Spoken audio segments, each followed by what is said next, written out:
ร่ำไรในยามอุตสาห์ยังเห็นพระเมตตาอยู่ทุกแห่งหนน้ำพระทัยฉโลมใจคนทั่วพื้นแผ่นดินยังอบอุ่นรอยยิ้มพระพักตร์ยังส่องแสงในดวงใจไทยไม่ลืมเสียงสายลมแผ่วเบาเหมือนเอ่ยคำปลอบว่าพระองค์ยังอยู่ใกล้ขอกราบแทบบาทด้วยรักนิรันดร์น้ำตาหลั่งพลันจากใจคนไทยแม้เสด็จสู่ฟ้าไกลแต่พระหฤทัยอยู่ในแผ่นดินนี้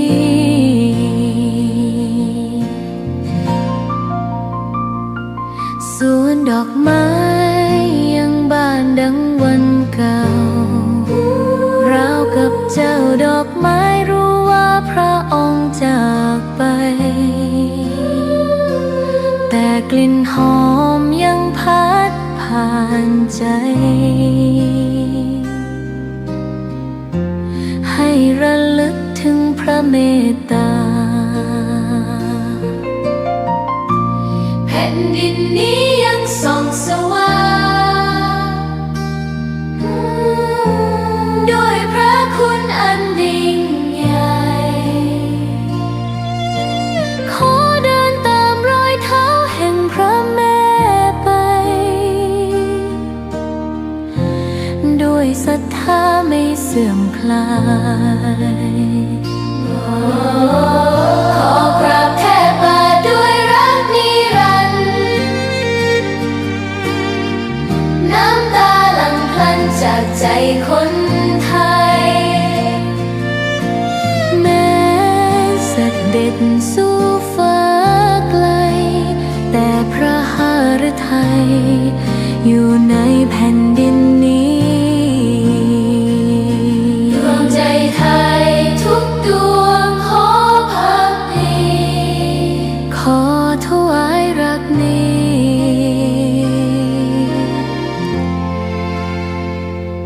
นิรันดร์แด่พระพันปีหลวง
วัดพระสิงห์วรมหาวิหารโรงเรียนธรรมราชศึกษาเทศบาลนครเชียงใหม่ร่วมกับกรมการศาสนากระทรวงวัฒนธรรมจัดโครงการบรรพชาสามเณรภาคฤดูร้อนปีที่28ประจำปีพุทธศักราช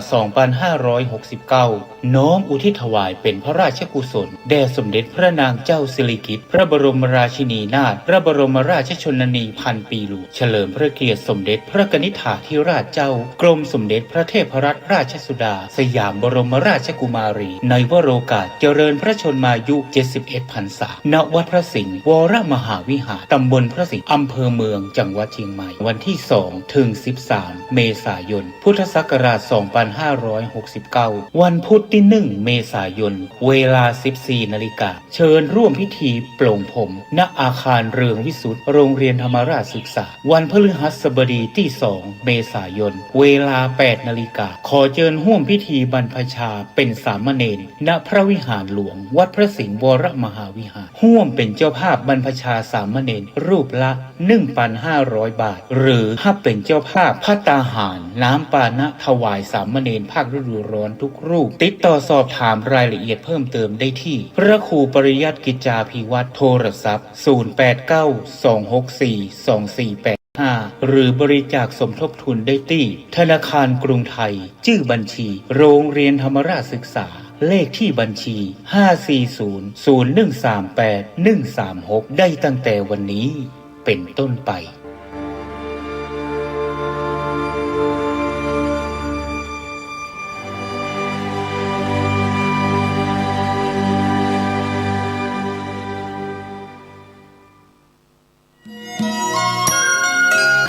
ข่าวสารประการประชาสัมพันธ์ขอเชิญร่วมงานบุญมุทิตาจิตอา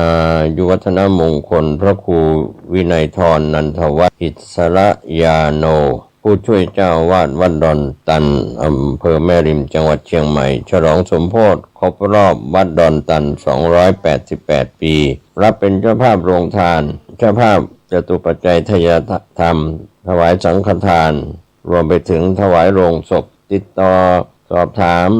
ได้ณวัดดอนตันตำบลเมืองแก้วอำเภอแม่ริมจังหวัดเชียงใหม่วันเสาร์ที่9พฤษภาคม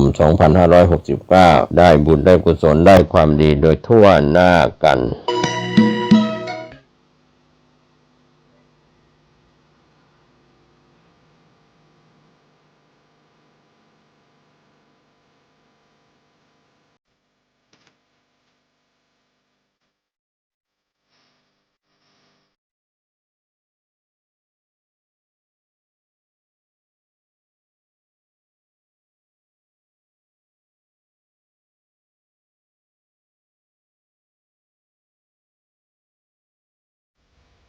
งานเผยแผ่เป็นหัวใจสำคัญของพระพุทธศาสนาพระพุทธเจ้าอุบัติขึ้นมาบนเป้าหมายแห่งการเผยแผ่ความดีนำความดีไปแทรกไว้ในจุดที่มีความดีไม่มากค่อยๆเจือจางจนกระทั่งความไม่ดีนั้นหายไปเหลือแต่ความดีหรือมีดีมากกว่าไม่ดี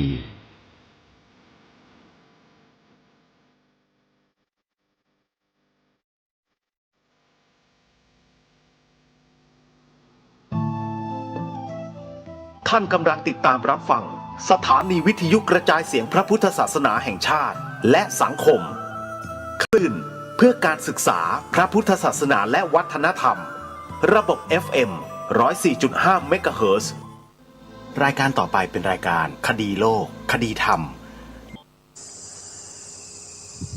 ขอกราบถวายความนอบน้อมแด่พระรัตนตรัยถวายความเคารพพระมหาเถระพระเถรานุเถระทุกท่านขอเจริญสุขญาติโยมสาธุชนที่กำลังติดตามรับฟังรายการจากสถานีวิทยุแห่งนี้ทุกท่านขอนำท่านผู้ฟังเข้าสู่รายการคดีโลกคดีธรรมพบกันในวันนี้วันขึ้น4 ค่ำเดือน 5วันนี้ตรงกับวันอาทิตย์ที่22มีนาคมพระพุทธศักราช ร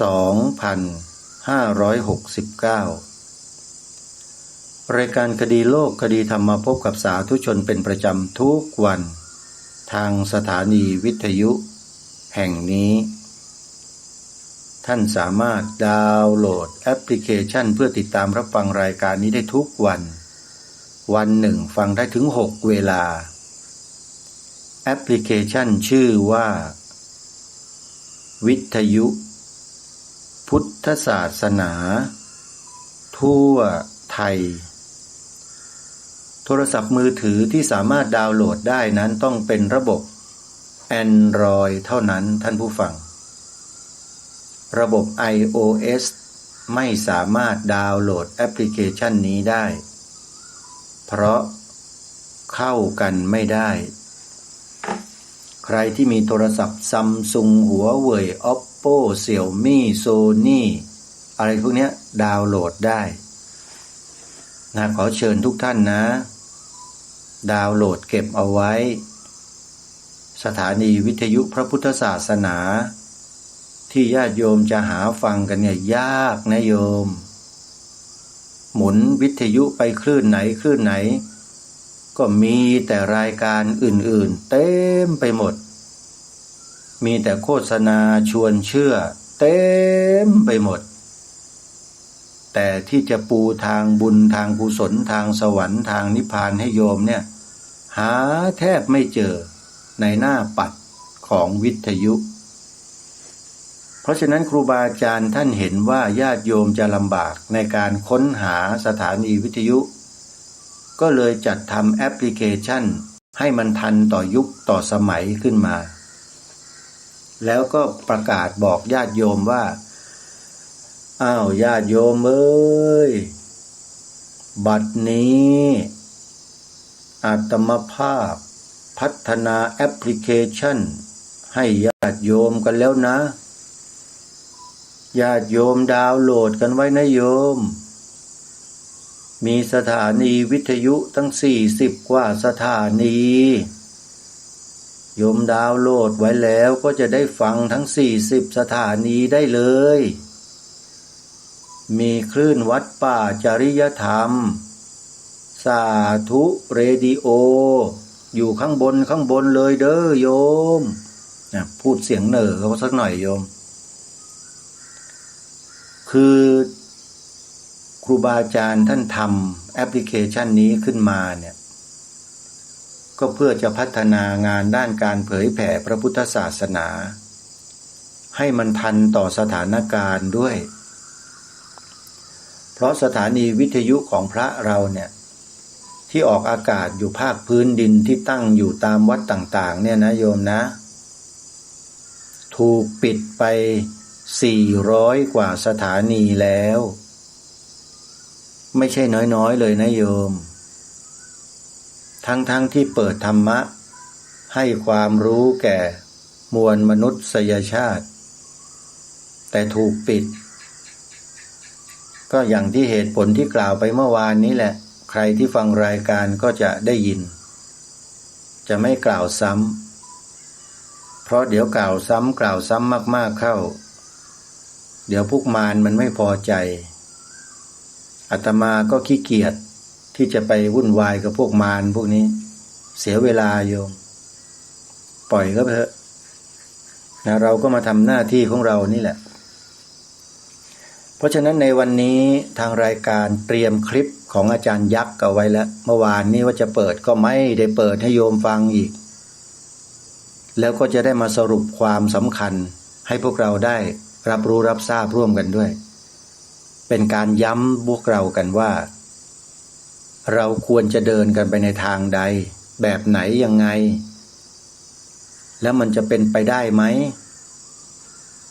เป็นไปได้แน่นอนถ้าเราช่วยกันก้าวเดินต่อไปแล้วเดี๋ยวสักครู่มาฟังกันญาติโยมวันนี้งานเฉลิมฉลองพระมหาธาตุเจดีย์ศรีวิสุทธิโสพลณวัดศรีอภัยวันตำบลนาอ้ออำเภอเมืองจังหวัดเลย ได้จัดขึ้นแล้วญาติโยมงานนั้นมีทั้งหมด4 วัน21 22 23 24มีนาคมในวันนี้เป็นงานวันที่2แล้ววันพรุ่งนี้23มีนาคมท่านอาจารย์พระครูอุดมวรานุวัตรของเรานี่แหละท่านได้รับความไว้วางใจจากคณะผู้จัดงานให้ไปจัดกิจกรรมแสดงธรรมสอดแจ้งณองค์พระมหาธาตุเจดีย์ศรีวิสุทธิโสพลดังกล่าวตลอดทั้งคืนเลยโยมวันพรุ่งนี้นะไปร่วมงานกันที่วัดศรีอภัยวันนาอ้ออำเภอเมืองจังหวัดเลยบอกต่อๆกันไปโทรศัพท์บอกไลน์บอกกันไปเด้อโยมเด้อไปกันให้เยอะๆเพื่อเกียรติและศักดิ์ศรีของชาวจังหวัดเลยของเรา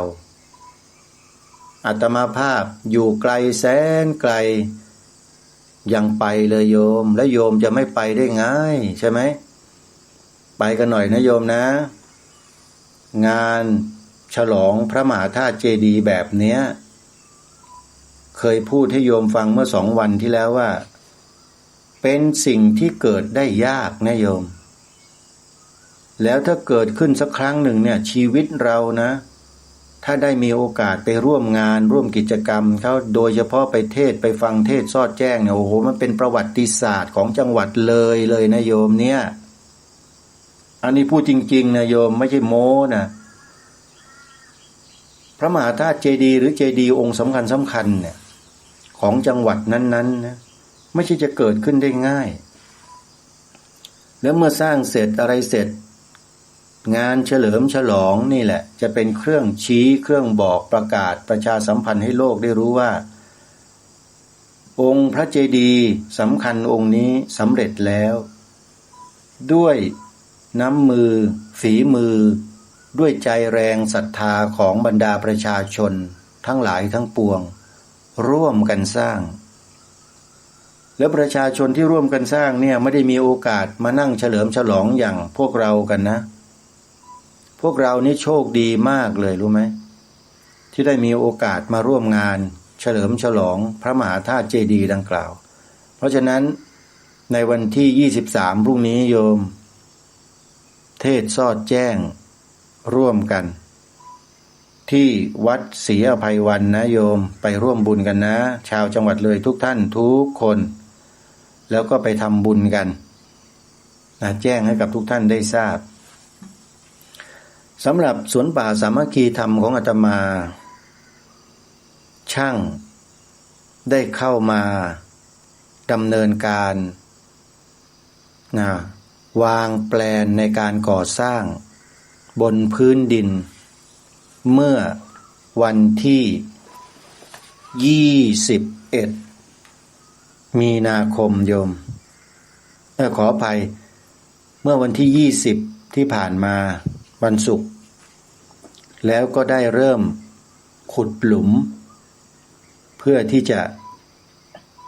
เทคอนกรีตผูกเหล็กเทคอนกรีตเขาเรียกว่าทำฟุตติ้งฟุตติ้งหรือว่าฐานแผ่ลงไปในพื้นดินลึก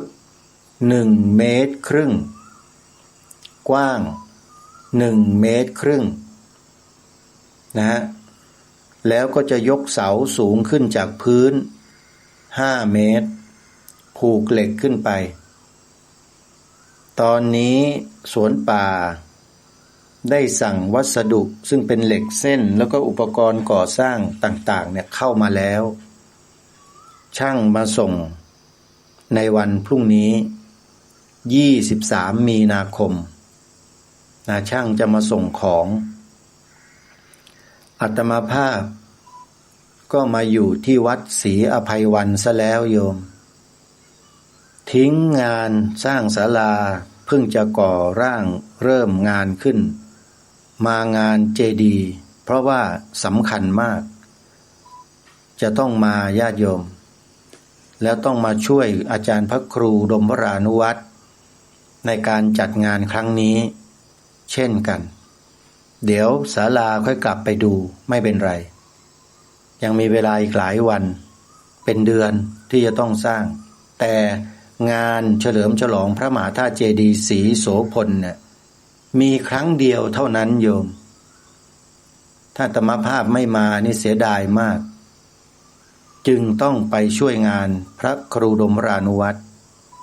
แล้วญาติโยมจะไม่ไปได้ยังไงญาติโยมไปนะโยมนะสำหรับรายละเอียดที่จะสอบถามเกี่ยวกับงานฉลองพระมหาธาตุเจดีย์นะโยมงานวันที่23นี้นะติดต่อไปที่อาจารย์พระครูดมวรานุวัตรเลยสอบถามท่านว่าจัดงานเวลาเท่าไหร่ยังไงมีครูบาอาจารย์รูปไหนมาแสดงธรรมบ้างโทรไปที่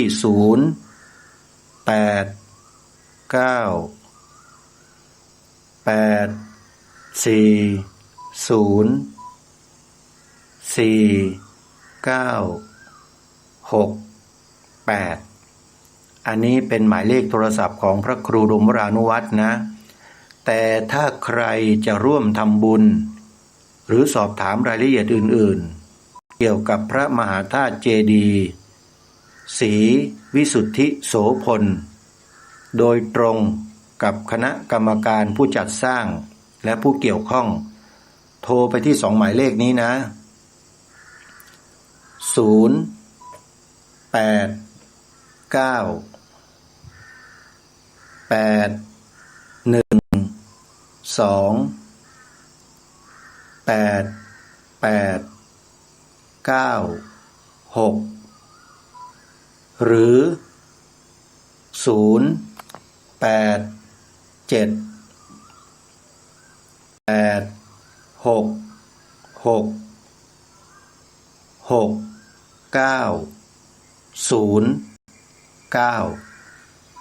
เป็นหมายเลขโทรศัพท์ของวัดศรีอภัยวันผู้ที่จะรับโทรศัพท์มี2ท่านคือพระครูวิมลญาณรังสีกับพระครูกิติวีระโสพลโยมเมื่อโทรศัพท์เข้าไปต้องพูดจาให้มีสัมมาคารวะด้วยนะโยมนะเพราะว่าพระคุณเจ้าครูบาอาจารย์ท่านรับสาย2หมายเลขนี้นะโยมแจ้งให้ทราบไม่ใช่คารวะนะโยมนะ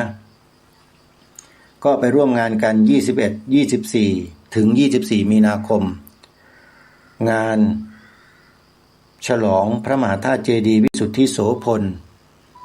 แล้วก็รับเจ้าภาพถวายเครื่องไทยธรรมแด่พระสงฆ์ที่จะมาในงานเป็นจำนวนมากใครจะรับเป็นเจ้าภาพก็ติดต่อไปที่2หมายเลขโทรศัพท์ดังกล่าวได้เลยนะฮะเอาละญาติโยมสาธุชนทุกท่านวันนี้จะไม่พูดมากอะไรแล้วโยมพูดแล้วมันพูดไม่หยุดอาตมาเนี่ยนะวันนี้ก็เลยจะนำเสียงของอาจารย์ยักษ์ที่เปิดค้างไว้วันนั้นน่ะให้พวกเราได้ฟังกันจนจบแล้วเดี๋ยวเรามาสรุปกันการพูดของอาจารย์ยักษ์ในครั้งล่าสุดเนี้ยมีสิ่งที่น่าสนใจอยู่เป็นอะไรอย่างไรนั้นตั้งใจฟังให้ดีเถอะ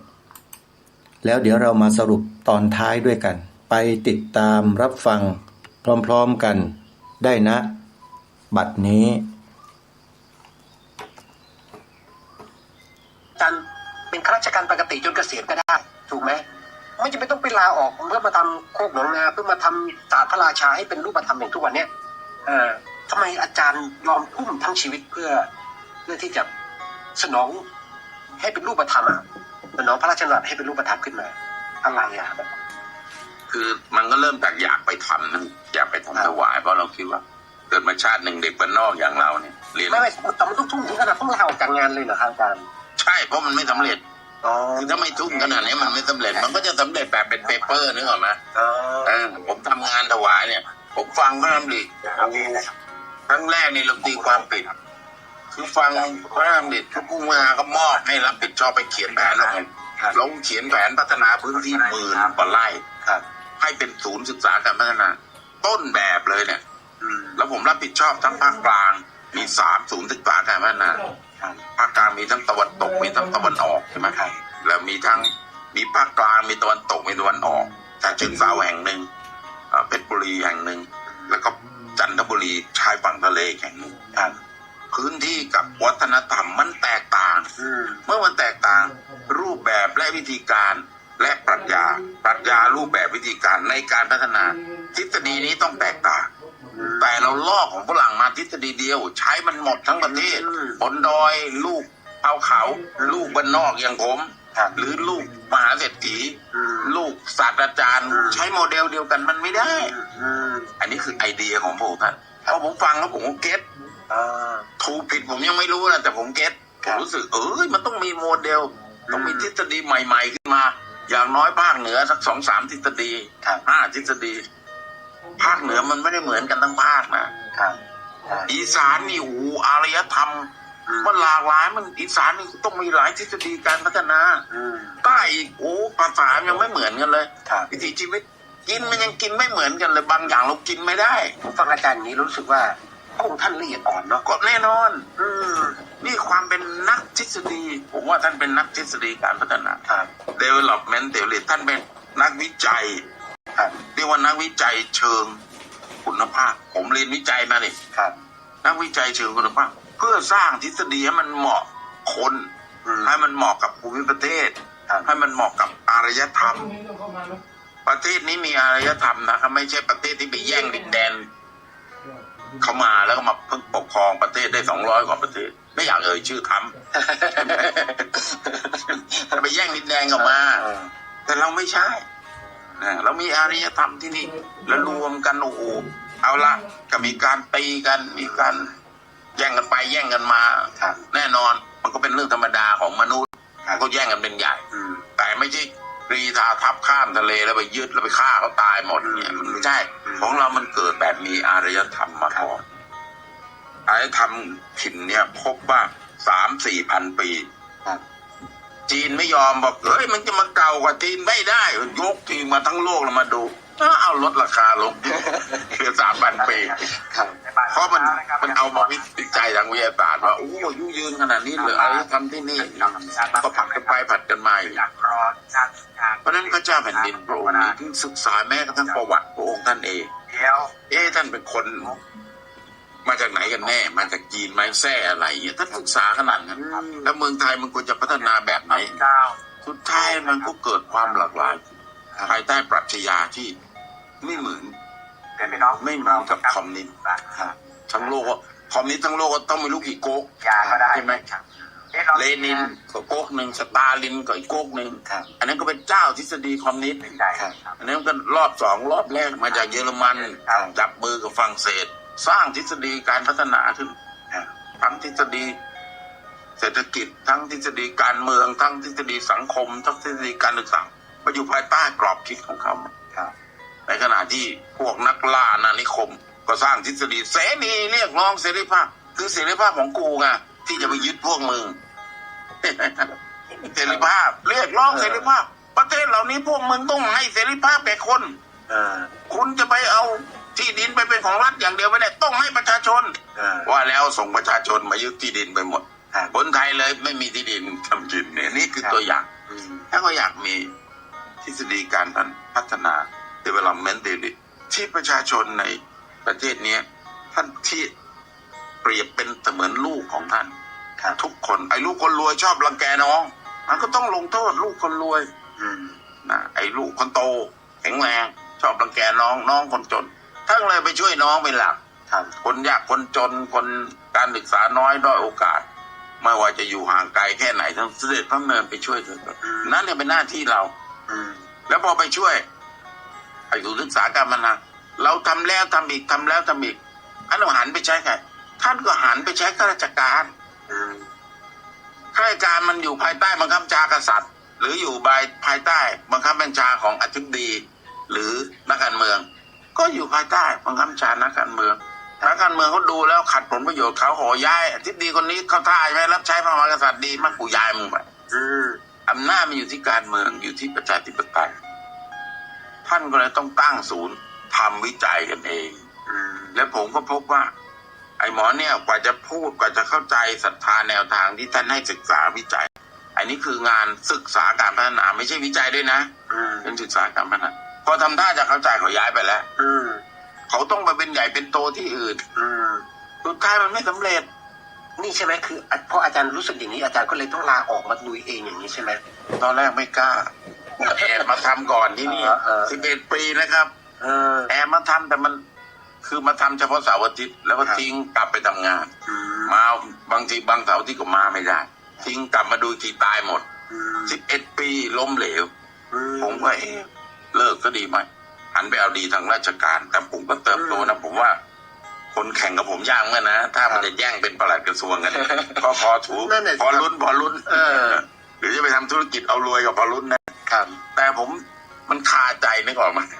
ไอ้นี่มันไม่สำเร็จแล้วคุณจะยอมทิ้งชีวิตนี้จะเก็บความไม่สำเร็จเอาไว้ไปทำเอาชาติหน้าหรือยังไงมันก็เก็บคาอยู่ในมันมีแค่ไปถีบอยู่ข้างหลัง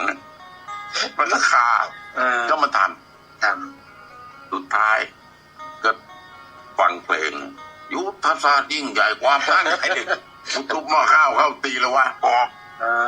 ให้มันรู้ไป11 ปีไม่สำเร็จใช่ไหมเอาปีที่12ปีที่13ปีที่15ดูที่มันจะสำเร็จไหมลองนี่ไม่สำเร็จก็ตายไปซะแต่ว่าตายคนเดียวไม่ได้มีลูกแล้วมีเมียแล้วตอนนั้นก็วางแผนอย่างดีเลยเอาเงินเก็บผมคือลูกของคลอดคนผมก็ฝากคลอดที่2ก็ฝากเอาเงินเก็บที่มีทั้งหมดเนี่ยเอาไว้ให้เมียดูแลลูกอยู่กรุงเทพให้เรียนหนังสือยังไม่ต้องมาเสี่ยงภัยกับผมพอออกมาคนเดียวก็ลองสิฝันฝ่ามันจะสำเร็จไหมขอเวลา3 ปีเงินมันจะหมดพอดี3 ปีถ้ามันไม่สำเร็จไม่เป็นไรเพราะบริษัทเอกชนเขาเรียกร้องอยากให้เราออกให้เงินเดือนเอา10 คูณออกราชการมีเงินเดือนเอา10 คูณมีโน่นนี่อาจารย์ก็มีทางเลือกไว้รออยู่แล้วมีเพียบมีก็กลัวคือกลัวลูกกับเมียโจรอาจารย์นี่ปลุกแทรกตัวนี้หน่อยวะแล้วเมื่ออาจารย์มากล้าลุยแบบนี้เนี่ยคือทางฝ่ายนั้นเขาเข้าใจไหมหมายว่าฝ่ายแฟนอาจารย์เนี่ยภรรยาอาจารย์เนี่ยเขาเข้าใจไหมว่าอาจารย์กำลังมาทำอะไรเพราะว่าถ้าเขาไม่เข้าใจมันจะขัดกันนะอาจารย์ถูกไหมไม่เข้าใจเขาไม่เข้าใจไม่เห็นด้วยนั่นดิแล้วทำไมอาจารย์กล้าลุยอ่ะมันรู้ยังไงมันถูกถีบลงมาแล้วอาจารย์อธิบายกับเขายังไงให้เขาเข้าใจเพื่อทั้งที่เขาไม่เข้าใจแหละแต่ว่าเราก็ยังทำอย่างนี้ได้ก็พูดกันเจรจากันมันเป็นฝันของพ่อแล้วมันเป็นงานที่ชีวิตอย่างพ่อที่จะได้ทำงานถวายแล้วก็เป็นประโยชน์ต่อคนทั้งโลกผมเชื่อมั่นมางานที่พระองค์ท่านมีดำริมันเป็นประโยชน์ต่อคนทั้งโลกคนทั้งประเทศท่านคิดจะช่วยคนทั้งประเทศแต่ผลมันจะส่งคนทั้งโลกมันเป็นบุญมากมายผมมีความเชื่อเรื่องเวรเรื่องกรรมเรื่องบุญเนี่ยผมก็พยายามอธิบายขอ3 ปีเท่านั้นที่สุดถ้าไม่สำเร็จก็จะกลับมารับใช้ลูกรับใช้ครอบครัวแต่ขอ3 ปีอดทนเอาหน่อยใช้จ่ายอย่างประหยัดกินอยู่กันลำบากลูกก็แบบเข้าบ้านเนี่ยลูกก็ดีใจกระโดดก่อนพอนึกได้ก็ถีบเลยนะคือเขาเสียใจอ่ะที่พ่อแบบทำไมอะไรเงี้ยก็ทุ่มเทแต่มันก็มีอะไรถีบคอยถีบอยู่นี่แหละมันคิดเครียดมากตอนนั้นผมไอ้ต้องเอาไม่สู้ไม่สู้อยู่เนี่ยเพราะว่ามันมีแรงดึงมันไม่ใช่แค่ลูกกับเมียนะครับคนรู้จักผม100%ไม่เห็นด้วยเลยแต่คนเดียวนั่นนี่สิครับอาจารย์คือผมที่บอกว่าโอ้โหคนที่จะมาทำแบบนี้แล้วทุ่มทั้งชีวิตแบบนี้นะแล้ววันนี้เนี่ยกับวันนั้นเนี่ยคนละเรื่องกันเลยอาจารย์ถูกไหมในวันที่อาจารย์เพิ่งเริ่มถูกไหมอาจารย์ก็ยังมีความขัดแย้งในตัวเองจะไปดีไม่ไปดีจะอะไรเงี้ยคือมันมีทุกอย่างดึงเราหมดอ่ะแต่ครับจุดชี้ขาดกันที่1มันเป็นความศรัทธาในสิ่งที่ท่านพูดครับผมไม่ใช่ศรัทธาตัวพระองค์ท่านอย่างเดียวครับผมศรัทธาเบื้องหลังที่ท่านศึกษามาท่านเป็นติดมีครูนะท่านมีเบื้องหลังที่ศึกษามาแล้วเราเป็นคนเราเป็นนักศึกษาด้วยผมเป็นนักศึกษาตลอดชีวิตผมก็ศึกษาความรู้อ่านหนังสือบ้างอะไรสารพัดที่จะทำความเข้าใจทุกทฤษฎีมันยืนยันว่าใช่แต่ระบบราชการเรามันไม่สำเร็จเองเพราะมัน inefficient and corrupt ระบบราชการมันนอกจากมันไร้ประสิทธิภาพแล้วมันยังท่อชนโกงกันเงินที่ใส่ลงไปแม้กระทั่งโครงการเนื่องมาจากพระบิดาเอง มันยังกล้าโกงกันเลยอันเราก็ต้องมาทำในนามประชาชนสมมุติว่าระบบราชการมันไปต่อไม่ได้ไอ้แล้วประชาชนล่ะชาวบ้านอย่างเราพ่อแม่ก็เป็นชาวนาอยู่เราจะทำได้จริงไหมอยากตอบคำถามเพื่อจะยืนยันว่าเนี่ยพระราชดำรินี้ทำได้จริงมันก็ขาดใจตลอดเวลาคือไปไหนมันก็คือยอมแพ้ไปมันก็ปลดหอกออกจากใจไม่ได้หรอกมันก็ต้องสู้ทางเดียวเท่านั้นและสำคัญที่สุดคืออะไรหรอผมเห็นพ่อแม่เคยทำแล้วสำเร็จอยากได้อะไรสักอย่างพ่อแม่ไม่ได้ติดเอาเลยนะไปขายไปหาเงินนะให้ครับแล้วท่านก็รับสั่งว่าloss is again ยิ่งให้ก็ยิ่งได้โอ้โหมันประทับใจเพราะเราเห็นพ่อแม่เราทำให้แล้วพ่อแม่เรารวยเพราะการให้คือคนธรรมดามันต้องฟังแล้วไม่เข้าใจผมก็เป็นคนธรรมดาฟังก็ไม่เข้าใจแต่พ่อแม่ทำให้ดูพระเจ้าแผ่นดินทำให้ดูพระพุทธเจ้าสอนไว้ท่านทำให้ดูให้หมดเลยยกสมบัติยกอำนาจทั้งหมดไม่เหลืออะไรเลยเหลือแต่ผ้า3 ผืนกับบาทขอข้าวของกินทำไมชีวิตยิ่งใหญ่ขนาดนั้นได้ทำไมชีวิตมีความสุขเราอยากพิสูจน์มันก็ขอเวลา3 ปีประเมิน3 ปีมันเห็นผลผลิตข้าวมันออกมาโอ้โห3 เท่าของชาวบ้านโอ้โหคนเริ่มมาดูเริ่มมันเริ่มเปลี่ยนแปลงแล้วก็เราก็เริ่มดิ้นรนวางแผนที่จะผลิตไอ้นู่นผลิตไอ้นี่ตั้งบริษัทขึ้นตั้ง5 บริษัทเพื่อจะเอาผลิตภัณฑ์เหล่านี้ไปจำหน่ายให้ชาวบ้านเลิกใช้สารพิษและหันมาใช้พวกออร์แกนิกทั้งหลายเพื่อจะมีรายได้มาหล่อเลี้ยงเนื้องานด้วยแล้วก็แบ่งตั้งใจว่าแบ่งสัก20%นะเลี้ยงครอบครัวนอกนั้น 80% ก็ทุ่มเททำเรื่องนี้ต่อไปแต่ผมคิดว่าทำจริงๆ10% เอาแบ่งไปเลี้ยงลูกเลี้ยงครอบครัวก็เหลือเฟือก็จริงยืนนะเราทุ่มเทเพราะเราทำงานหนักเราเอาหัวใจทานอกครับฝันมันมีฝันเราชอบร้องเพลงว่า You may say I'm a dreamer but I'm not the only one I hope someday you will join us and the world will be ฝันเราเชื่อว่าเรื่องนี้แหละโลกทั้งโลกจะไปไม่รอดเพราะมนุษย์มีกิเลสและมนุษย์ไม่มีฮิริโอตปะเหลือแล้วมันฆ่ากันไม่รู้สึกมันแจ้งกันขโมยกันมันเอาเปรียบตอนนี้กำลังเห็นชัดเลยในทั่วโลกคือมันไม่สำนึกบาปแล้วมันไม่กลัวมันไม่อายเฉยๆนะมันไม่กลัวด้วยมันหน้าด้านไม่พอมันยังไม่กลัวเพราะนั้นโลกหายหน้าแน่ที่ถูกปลูกฝังมาตั้งแต่เด็กเป็นเด็กวัดด้วยปลูกฝังมาอย่างนี้เราเห็นชัดสิ่งที่ทรงเตือนไว้ทั้งหมดเกิดแน่เพราะในทางธรรมบอกว่าอย่างนี้ในฐานะเชี่ยวชาญการเป็นเด็กวัดมันก็มีข้อมูลฝังอยู่เต็มไปหมดมันก็ต้องทำให้ได้สู้ครับญาติโยมสาธุชนผู้ฟังทุกท่านฟังอาจารย์ยักษ์จนกระทั่งจบเชื่อว่าหลายท่านหลายคนคงจะมองเห็นภาพในอนาคตไม่ยากว่าเราจะเดินไปในทิศทางใดกันอาจารย์ยักษ์หรือดร.วิวัฒน์สารยกรรมธรเคยสนองงานพระบาทสมเด็จพระเจ้าอยู่หัวรัชกาลที่9พระองค์ท่านทรงให้อาจารย์ยักษ์เนี่ยทำโครงการเรียกว่าโครงการศูนย์ศึกษาและพัฒนาพื้นที่ต่างๆโดยให้อาจารย์ยักษ์เนี่ยดูแลภาคกลางทั้งหมดและศูนย์การศึกษาและพัฒนาที่อยู่ในภาคกลางมี3 แห่งก็มีที่ฉะเชิงเทราที่เพชรบุรีแล้วก็ที่จังหวัดกาญจนบุรีนะฮะถ้าจำไม่ผิดนะตะวันตกหรือไม่ก็สุพรรณบุรีนี่แหละอาจารย์ยักษ์ทำงานมาระยะหนึ่งแล้วก็พยายามที่จะประสานงานกับหน่วยราชการหรือส่วนราชการต่างๆให้เข้ามามีส่วนร่วมในโครงการศึกษาและพัฒนาตามแนวพระราชดำริโดยอาจารย์ยักษ์เป็นคนกำหนดแผนครั้งแรกอาจารย์ยักษ์ไปเอาโมเดลการพัฒนาเศรษฐกิจของตะวันตกโลกตะวันตกเนี่ยมาใช้เขียนอย่างดิบดีอย่างสุดฝีมือก็ว่างั้นเถอะ แล้วก็นำขึ้นกราบบังคมทูลถวายแด่พระบาทสมเด็จพระเจ้าอยู่หัวให้พระองค์ทรงพิจารณาอาจารย์ยักษ์ต้องตะลึงนะญาติโยมพระบาทสมเด็จพระเจ้าอยู่หัวตรัสว่าอันนี้ใช้ไม่ได้อย่างนี้ใช้ไม่ได้และพระองค์ท่านก็ทรงสอนอาจารย์ยักษ์ว่าประเทศของเราเป็นแบบนี้แบบนี้แบบนี้แบบนี้ต้องพัฒนาแบบนี้แบบนี้แบบนี้ก็เป็นอย่างที่อาจารย์ยักษ์มาบอกเล่าให้เราฟังไว้เมื่อสักครู่นี้นี่แหละคือไอเศรษฐกิจโลกเนี่ยมันพัฒนาหรือทำขึ้นมาโดยกลุ่มบุคคลกลุ่มเดียวแล้วมันเป็นโมเดลเดียวมันใช้หมดทั้งโลกเลยโมเดลเดียวทั้งหมดซึ่งมันไม่ใช่มันผิดอาจารย์ยักษ์ยืนยันว่ามันผิดมันพัฒนาผิดมาตั้งแต่แรกเนี่ยแล้วก็มันสอดคล้องกับ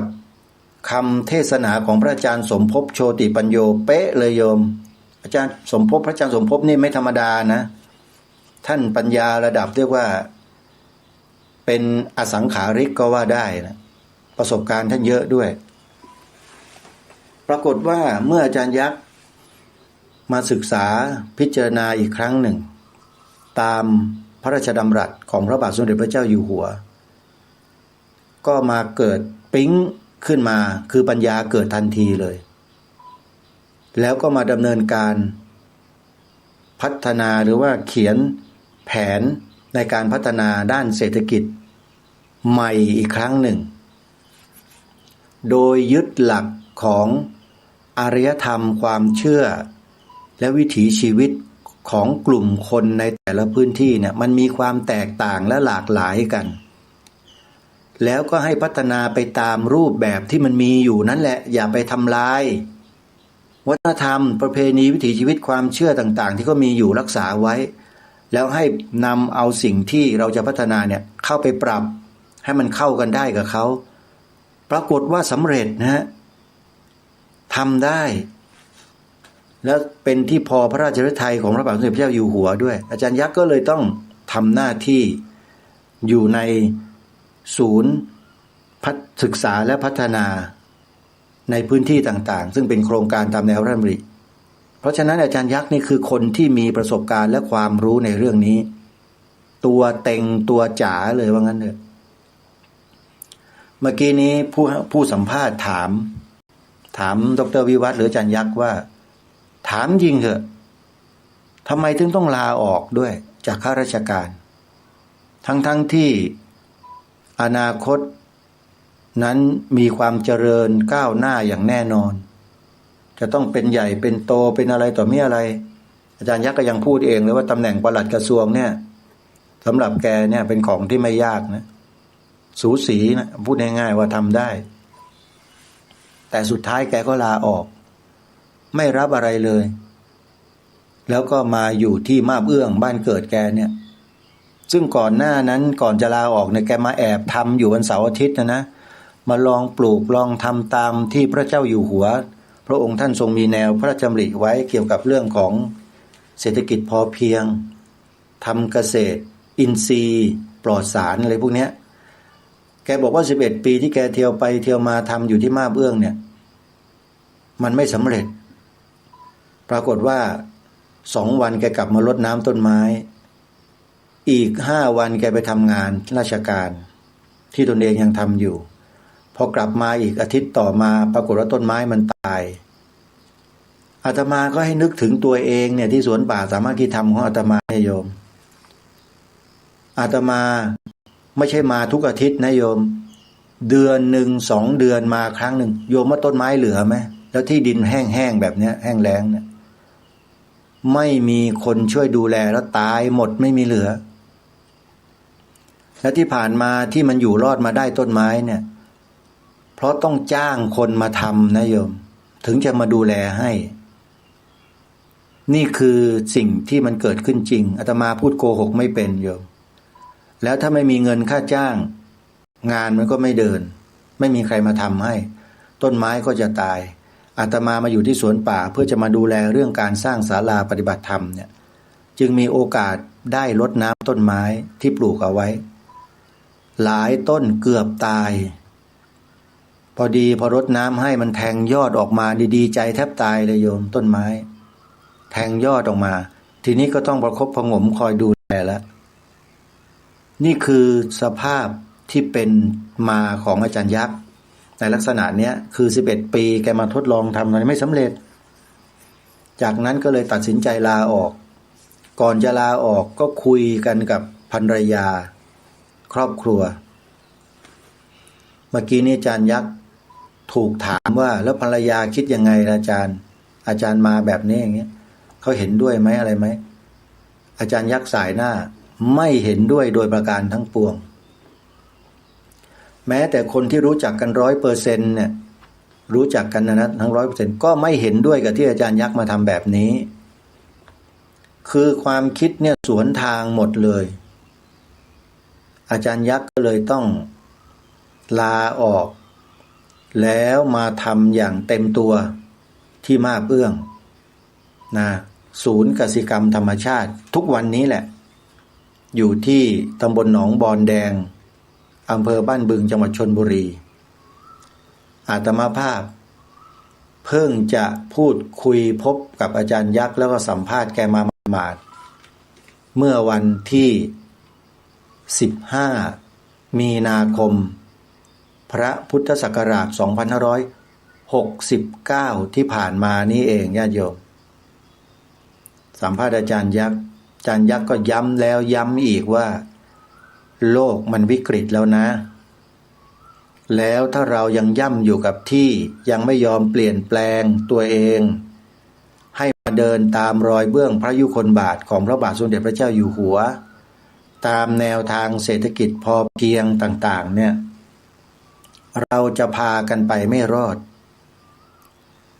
ปรากฏว่าตั้งแต่อาจารย์ยักษ์มาทำมาบเอื้องก็มีคนเข้ามาแล้วก็มาขอเป็นเครือข่ายอาจารย์ยักษ์ก็ตั้งเครือข่ายกสิกรรมธรรมชาติไปในทุกภูมิภาคของประเทศแล้วก็มีคนเริ่มที่จะเข้ามาให้ความสนใจและมาทำมาจัดในลักษณะเดียวกันนี้เพิ่มขึ้นในวันที่15มีนาคมที่ผ่านมาที่อาตมาภาพไปที่มาบเอื้องไปพบกับอาจารย์ยักษ์เนี่ยก็ไปเห็นเครือข่ายเข้ามาตั้งบูธกันเต็มไปหมดเลยอาตมาก็เข้าไปสัมภาษณ์บูธนั้นบูธนี้ต่างๆเก็บข้อมูลไว้ในเครื่องโทรศัพท์แต่ยังนำออกมาเผยแพร่ไม่ได้เพราะว่ามันมีข้อขัดข้องทางด้านเทคนิคอยู่ยังดึงไฟล์ออกไม่ได้ญาติโยมแล้วเดี๋ยวถ้าดึงออกมาได้แล้วก็คงจะได้นำมาเผยแพร่ให้กับพวกเราได้ฟังกันด้วยนะอาจจะยังไม่ถึงเวลานะโยมนะโทรศัพท์มือถือมันยังไม่ให้ความร่วมมืออาตมานะไฟล์ยังไม่เอาออกมาไม่ได้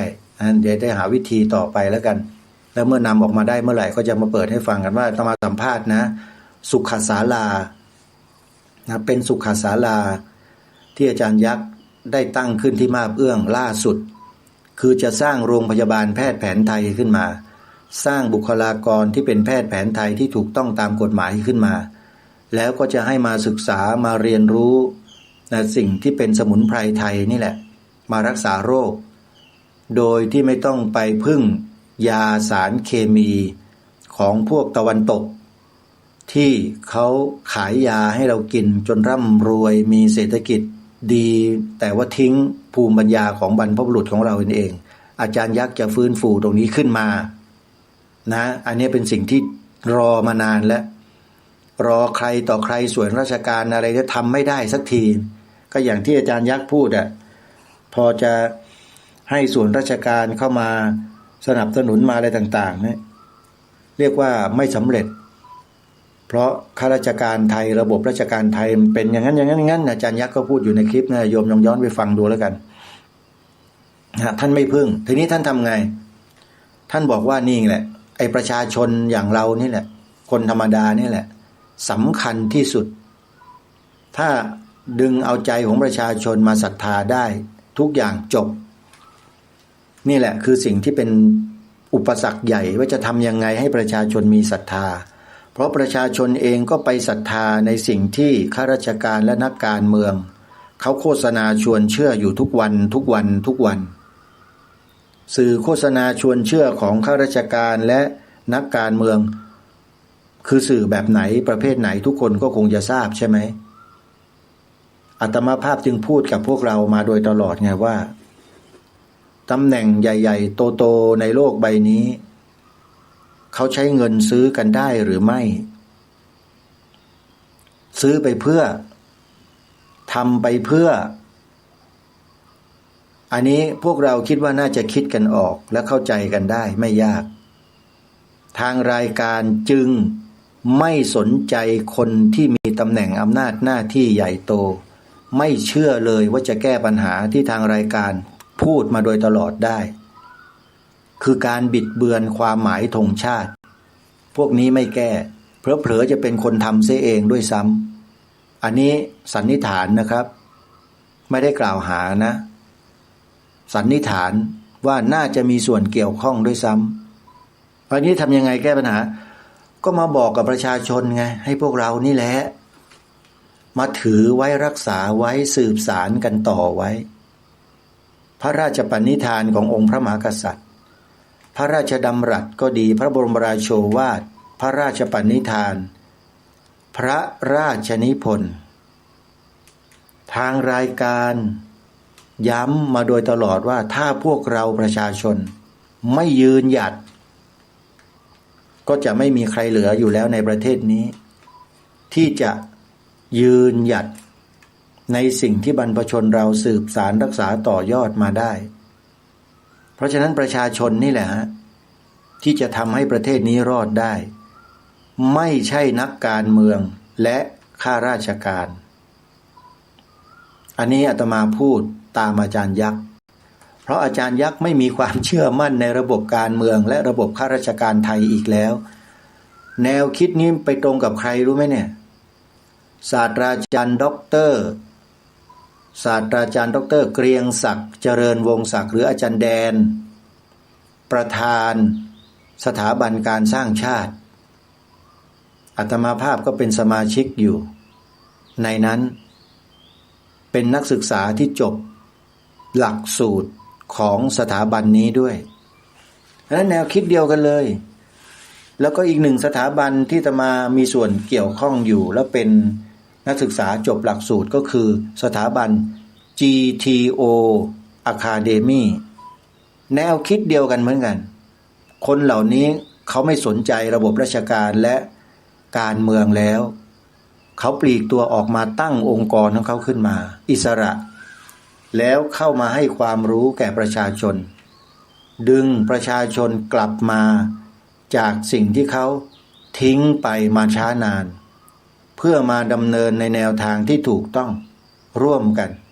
เพราะฉะนั้นในแต่ละองค์กรที่จัดตั้งในภาคเอกชนเนี่ยอาตมาว่าจะพาประเทศชาติรอดได้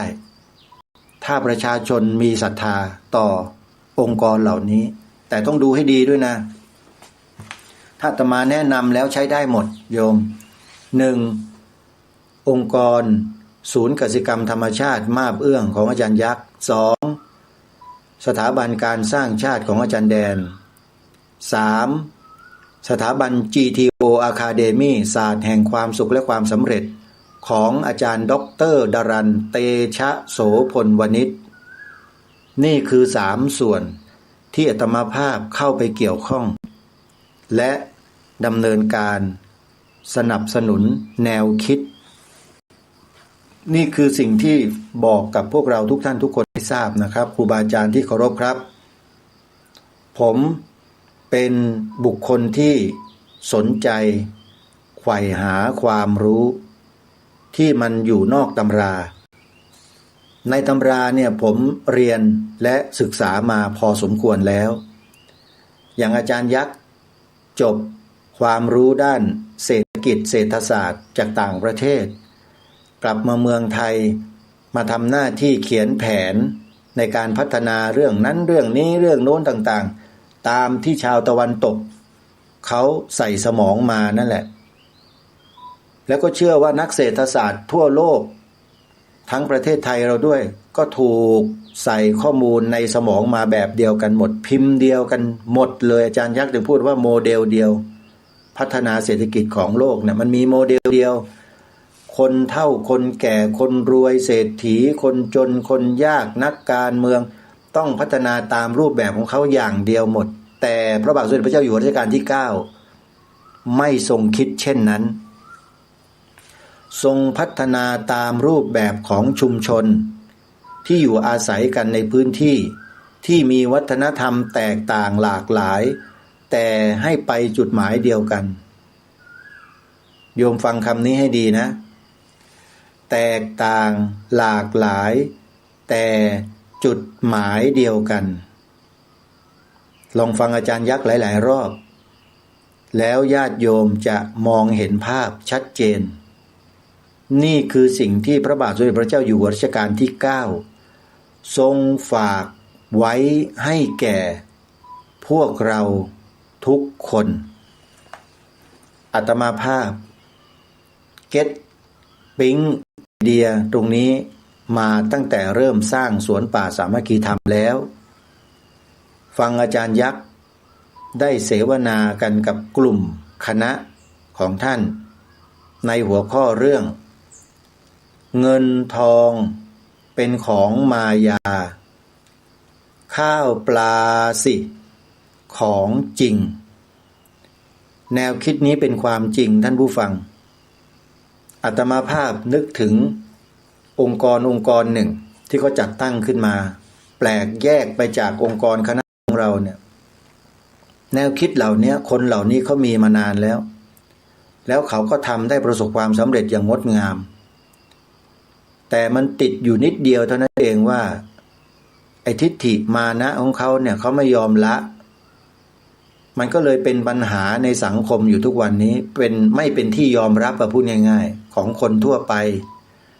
ก็จะมีเฉพาะกลุ่มคนเท่านั้นแหละอย่างอาจารย์ยักษ์เนี่ยเขายอมรับอยู่ยอมรับวิธีการนะไม่ใช่ยอมรับแนวคิดโยมต้องแยกให้ออกด้วยนะเห็นอาจารย์ยักษ์ไปคลุกคลีอยู่กับกลุ่มคนพวกนี้แล้วก็ไปเหมารวมว่าอาจารย์ยักษ์เป็นพวกของคนพวกนั้นไม่ใช่นะโยม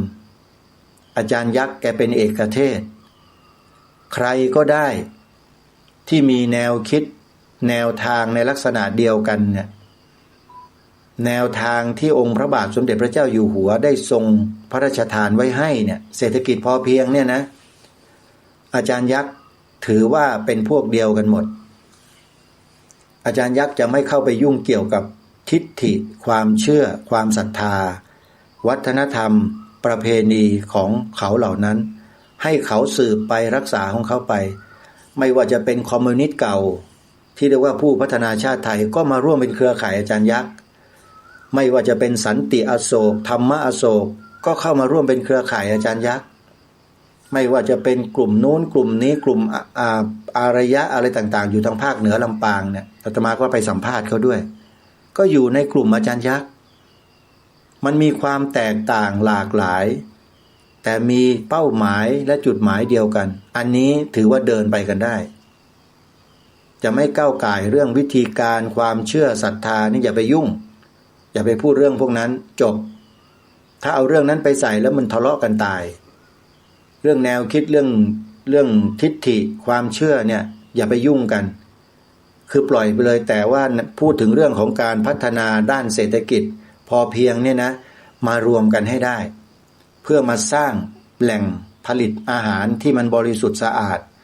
ป้อนให้กับมนุษย์ในสังคมแล้วเมื่อเขาอยู่ดีกินดีมีชีวิตดีสุขภาพดีบอกอะไรกับเขาเนี่ยเขาจะเชื่อเราง่ายนี่แหละคือการพัฒนาประเทศที่ถูกต้องญาติโยมสวนป่าสามัคคีธรรมได้ประกาศและพูดคุยกับอาจารย์ยักษ์โดยตรงเรียบร้อยแล้วจะขอเป็นเครือข่ายกสิกรรมธรรมชาติมาบเอื้องของอาจารย์ยักษ์ด้วยรอวันที่อาจารย์ยักษ์พาคณะมาดูพื้นที่แล้วมากำหนดทิศทางต่อไปนี่มันเป็นแค่การเริ่มต้นของสวนป่าสามัคคีธรรมนะโยมอาตมาเจอแล้วพบแล้วทิศทางที่จะเดินเพราะฉะนั้นขอเชิญชวนญาติโยมทุกท่านร่วมเป็นเจ้าภาพสร้างศาลาหลังนี้ให้เสร็จเพื่อใช้เป็นที่รองรับงานต่อไปข้างหน้าด้วยกัน แล้วเราจะไม่อดแน่นอนญาติโยมขอฝากไว้นะเวลาหมดท่านผู้ฟังพบกับรายการได้ใหม่ในวันพรุ่งนี้ขอความสุขความสวัสดีในธรรมแห่งองค์สมเด็จพระบรมศาสดาสัมมาสัมพุทธเจ้าจงปรากฏเกิดมีขึ้นในจิตใจของท่านผู้ฟังทุกท่านทุกคนเทินขอเจริญพร